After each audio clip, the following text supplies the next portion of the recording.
Hi, welcome to this little tutorial that I'm going to show you.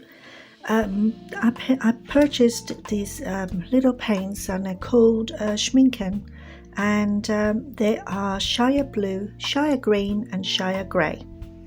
I thought I'd give them a go. They're also, and the most important thing they are, is granulated paints.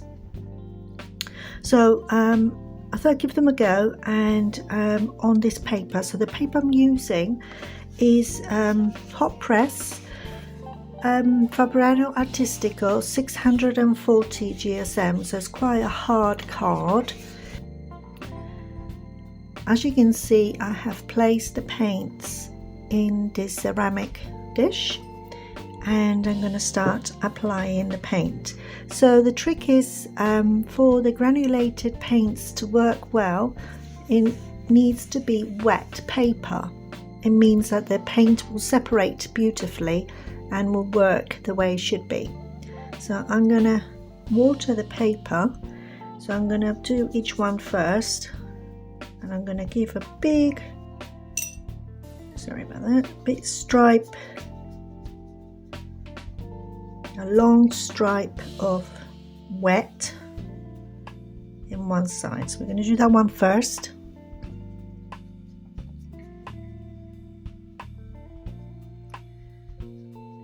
Okay, so with this paper, because it's so thick, you need to wet it quite well for it to work.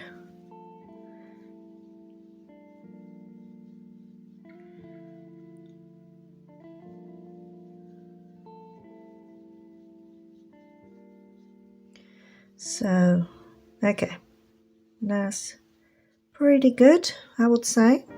So now I'm going to do the green. So I'm going to do the Shire Green.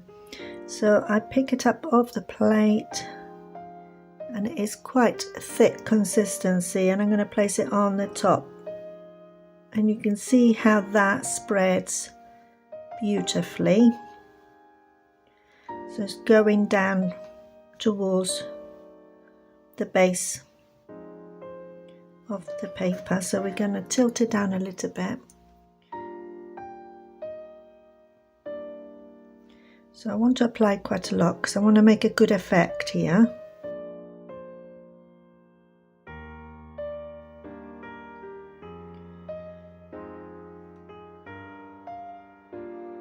And what happens is with the being granulated painting,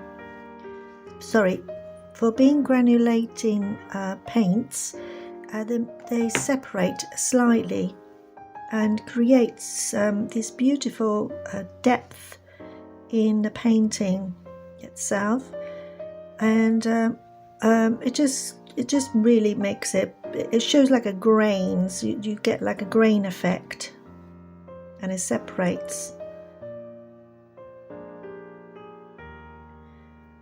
So I think this is beautiful paints to use for winter scenes and autumn scenes as well. Will be a good one to use for, which I might do that at some point. So you can see how it separates, almost looks grainy. I don't know if you can appreciate that. So you can see how grainy it is.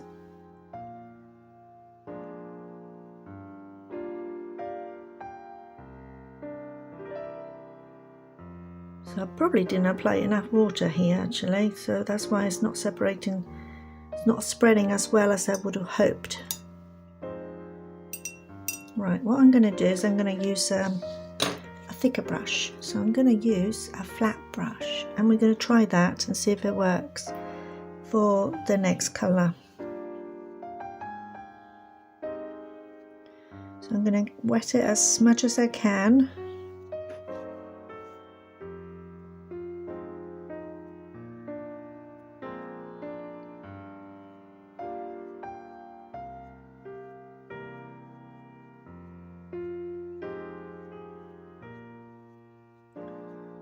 Okay, so that's going a bit more now. We're gonna do the blue, the Shire Blue.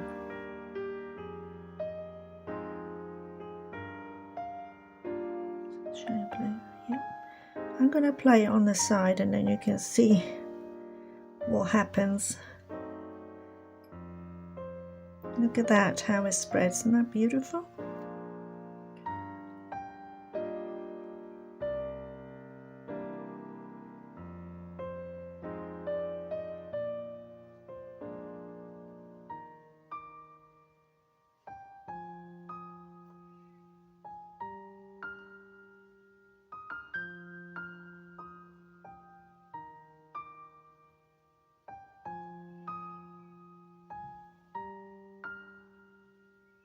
So when I apply the paint,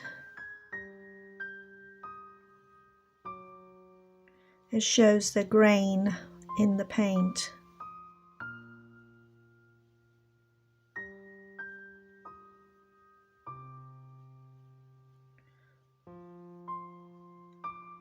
I want to apply darker here so then we can create a little bit more depth. You can also mix it with another granulating paint if you want to. So I want to apply darker there.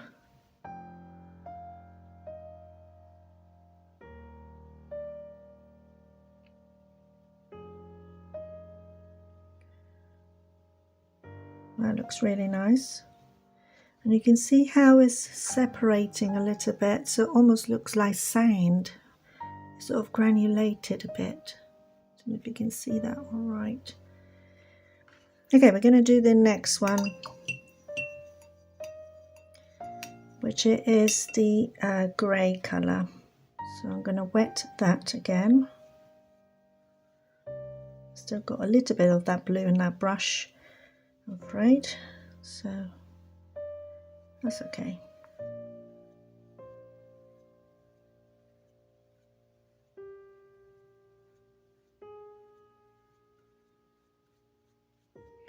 Right, it's I created quite a lot of puddle there, so I need to wait for that to dry a little bit or sink into the paper.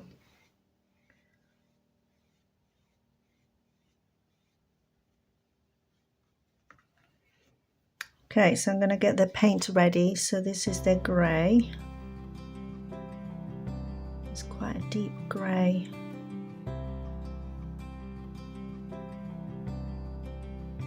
So while I'm waiting for that to sink in a little bit, I'll just mix in the grey.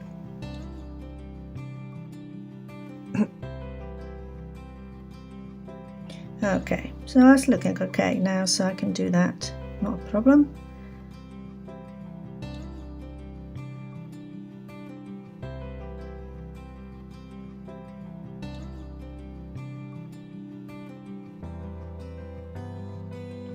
Making quite a lot of paint here, so I want to make it dark. This one shows quite a lot of granulation.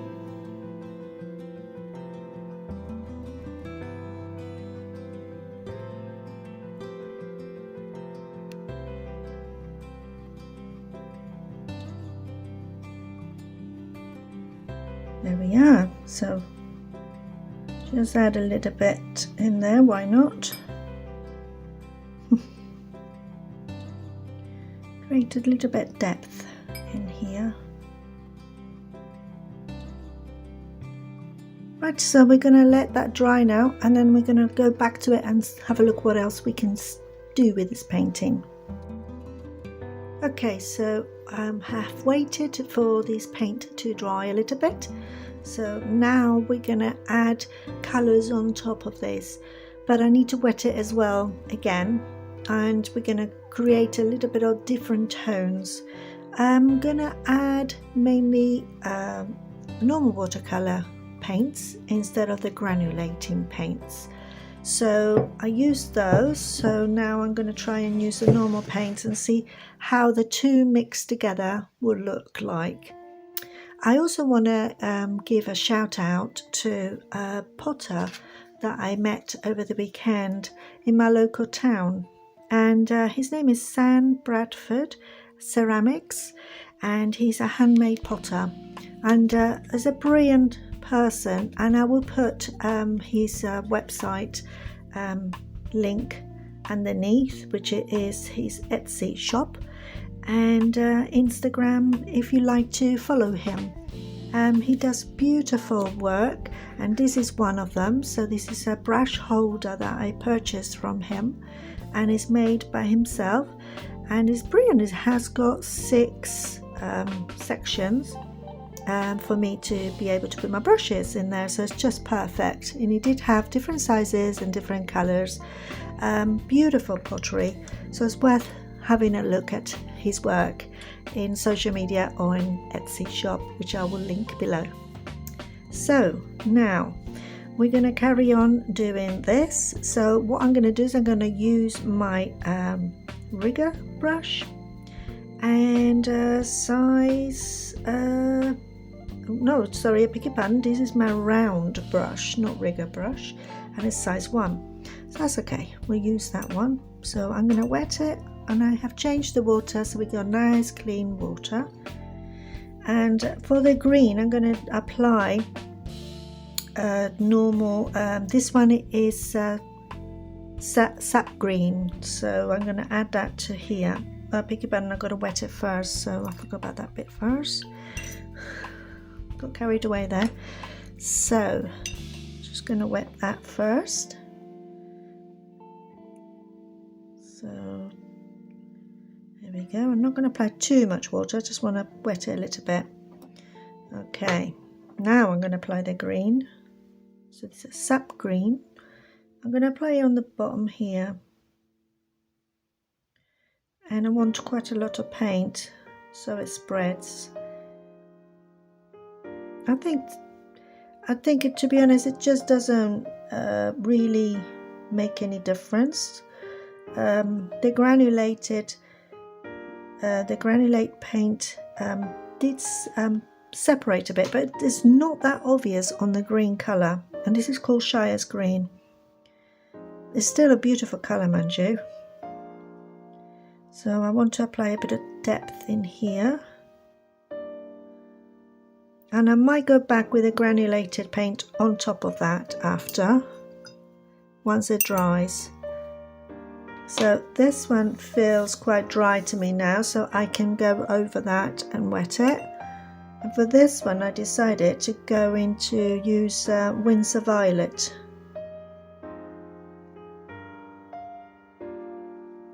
Okay, so I'm going to pick up my round small brush again, and I'm going to apply that on here. And this is great if you want to create different layers of paint in different tones on your paintings.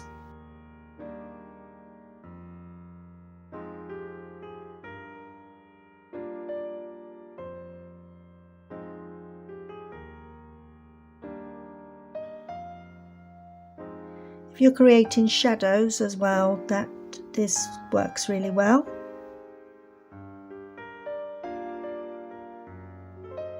And for glazing as well.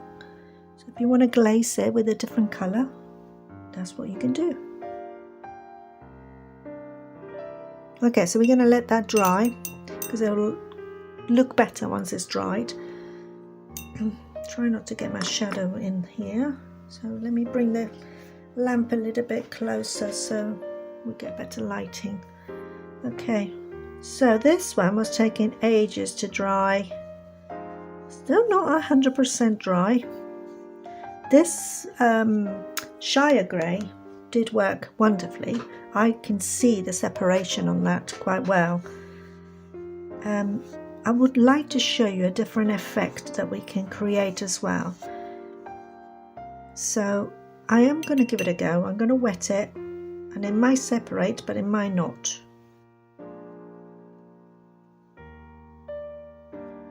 That seems to be behaving itself, so that's good. So for that one I was going to apply red, so Winsor red, because I thought that would be quite a nice colour contrast to create a warm grey, to make it warm, depth, just a little bit. Okay, and we'll leave it to that. It's going to let that dry now. Okay, so we come back to this, and what I've done is I grabbed another bit of paper, which is the same paper again. It's a hot press Fabriano Artistico, and it's 640 GSM, but you can use a 300 GSM, that's not a problem. So what I've done is I wet the paper. Saying that, sorry, I beg your pardon, you can use any watercolor paper, but obviously 100% cotton paper is probably very good for this, so I would say give it a go.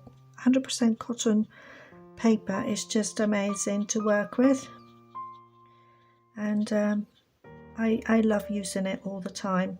So right, so I wet the paper, all 3 different sizes, so I'm going to do each color in each size, and what I'm going to do is I'm going to add salt to this, and we're going to see what happens.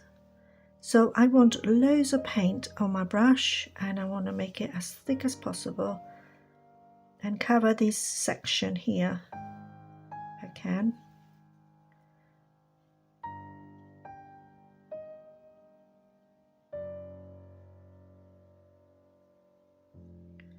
So I was using the whole paint that I put in there, but never mind. Okay.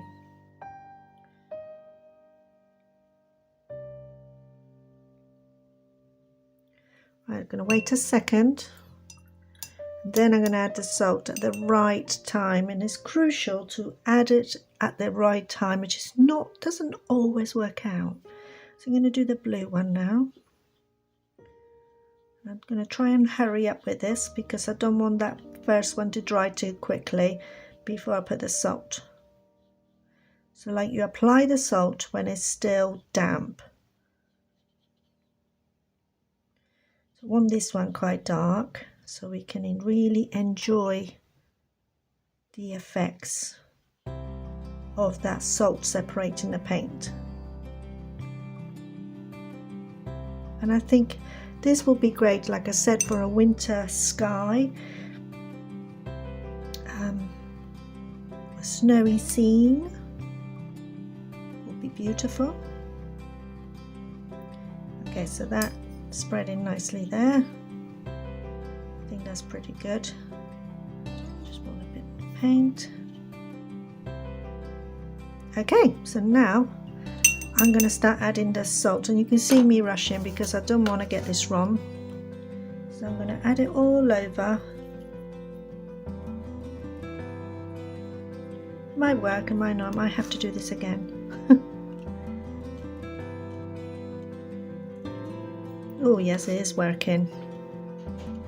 I'm putting too much salt probably.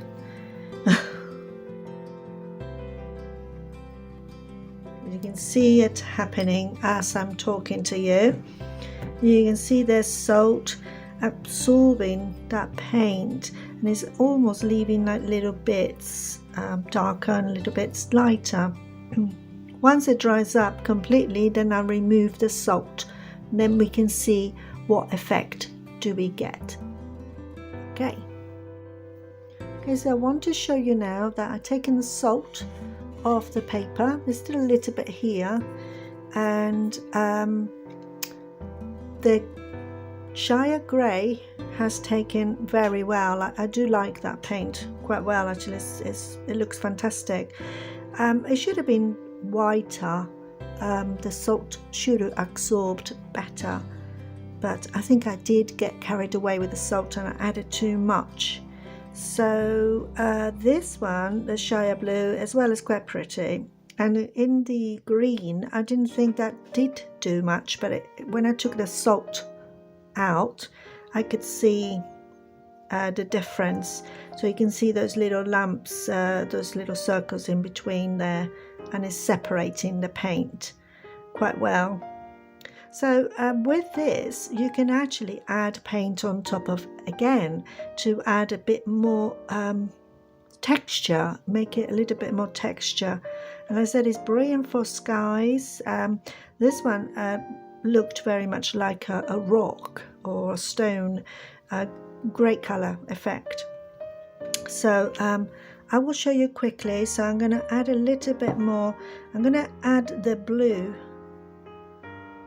to the rock in sections, and I'm going to just apply it, and then I'm going to add a little bit of water on that because I don't want it to go everywhere. I just want it to go in sections. So I'm going to apply a little bit of water and just to let it spread. So the water I'm doing is going around the edges of that little bit of paint that I placed there, and what's going to happen is just going to spread a little bit sort of out.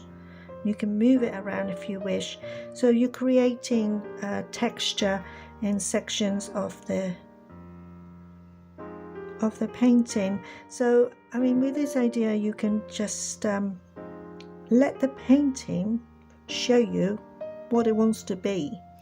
So at the moment, I said this looks a bit like a stone, so I'm going to let it be a stone if that's the case. So I can add a bit of that blue around in sections. Maybe this is a bit dark, so I'm just going to spread it a little bit more. And I want to make it maybe a little bit more blue, perhaps on the ends here. So it's a little bit darker. And this is almost like wet on dry paper. So I haven't wet the paper, just applying wet on dry. So I'm making it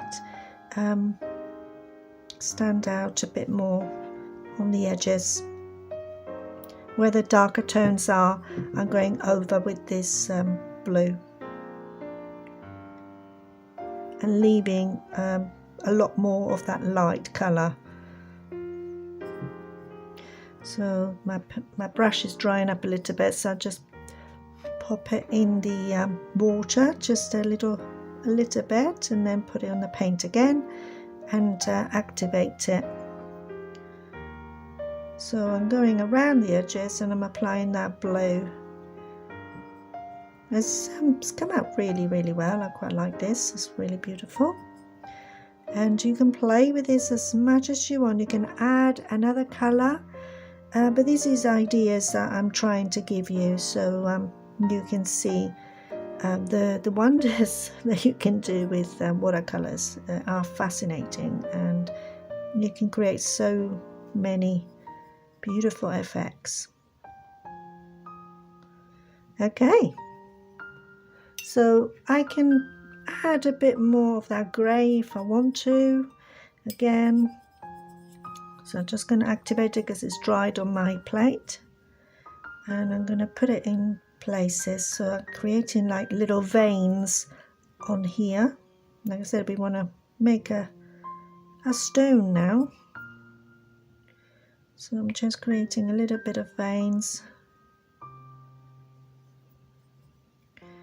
and applying it darker, maybe on the edges here, because that's where it wants to be. And maybe the light is coming from this direction, so I'm leaving a little bit of the light there, so a little gap where you can see the shine.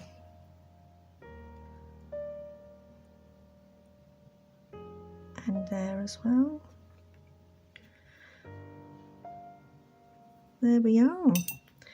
And I think that is pretty cool, I say myself. That's come out quite well. So I can keep on adding darker colours and in sections. I can bring back that grey again if I wish, but I'm going to let it dry now.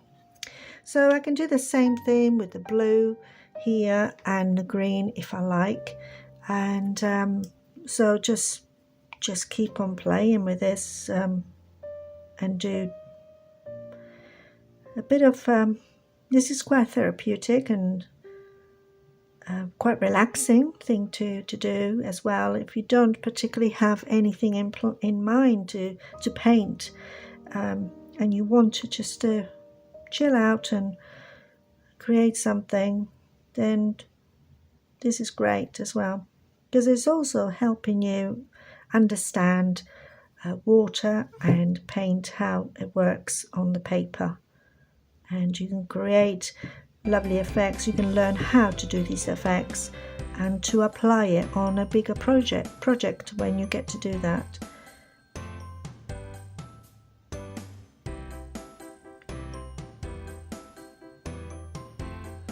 Okay, right, and I'm going to leave it here. So thank you so much for following me on this video and watching till the end.